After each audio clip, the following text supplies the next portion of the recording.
আসসালামু আলাইকুম। আপনারা সবাই কেমন আছেন? আশা করি আল্লাহর রহমতে ভালো আছেন।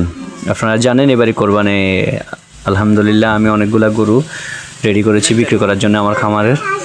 তো একটা গরু বেশ কিছুদিন একটু অসুস্থ ছিল, তাই আজকে মোটামুটি সুস্থ হওয়ার পরে কয়েকদিন এখন গোসল করাতে নিয়ে আসছি। এখন একটা পুকুরে নিয়ে যাচ্ছি গোসল করানোর জন্যে। আমার কাকা এবং স্বাস্থ্য ভাই মিলে আমরা একসাথে নিয়ে যাচ্ছি গোসল করানোর জন্যে।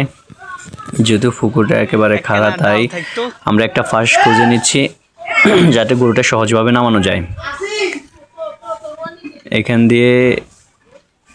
দিয়ে নামানো যাইব, দেখা যাক গরু নামে কিনা। তবে গরু ভয় পাচ্ছে, নেমে যাবে। তবে একটা জাম্প দিয়ে গরুটা নেমে গেল। তো এই কোরবানির গরুর আসলে খুবই যত্ন নিতে হয়। যারা পশুপালন করে তারাই জানে যে পশু পাখির প্রতি কীরকম একটা মায়া।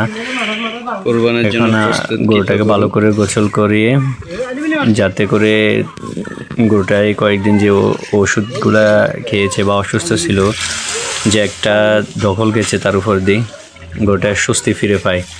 আর গরু পরিষ্কার রাখলে আসলে গরু দেখতেও সুন্দর লাগে। তাই বিশেষ করে গরু প্রাণী, যে কোনো প্রাণী আমরা খামারের যা আছে সব কিছুকে আমরা পরিষ্কার রাখার চেষ্টা করি। কাকার খুবই ভালো অভিজ্ঞতা আছে এই গরু সম্বন্ধে, আর উনি কন্ট্রোলও করতে পারে ভালো, আমাদের থেকে উনি ভালো কন্ট্রোল করে। আমি মোবাইল নিয়ে দাঁড়িয়ে আছি, কাকা এবং চাচাতো ভাই মিলে গরুটাকে পরিষ্কার করছে, গোসল করে দিতেছে খের দিয়ে ভালো করে ডলে ডলে।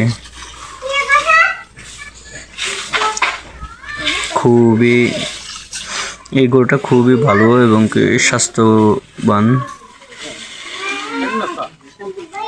আশাবাদী আমরা ভালো একটা রেট পাবো। আপনারা সবাই আমাদের সাথে থাকবেন এবং আমাদের পেজটাকে এবং ইউটিউব চ্যানেলটাকে লাইক, কমেন্ট, সাবস্ক্রাইব করে দিবেন।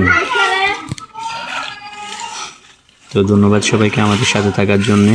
নতুন নতুন ভিডিও পেতে আমাদের চ্যানেলের সাথে থাকুন।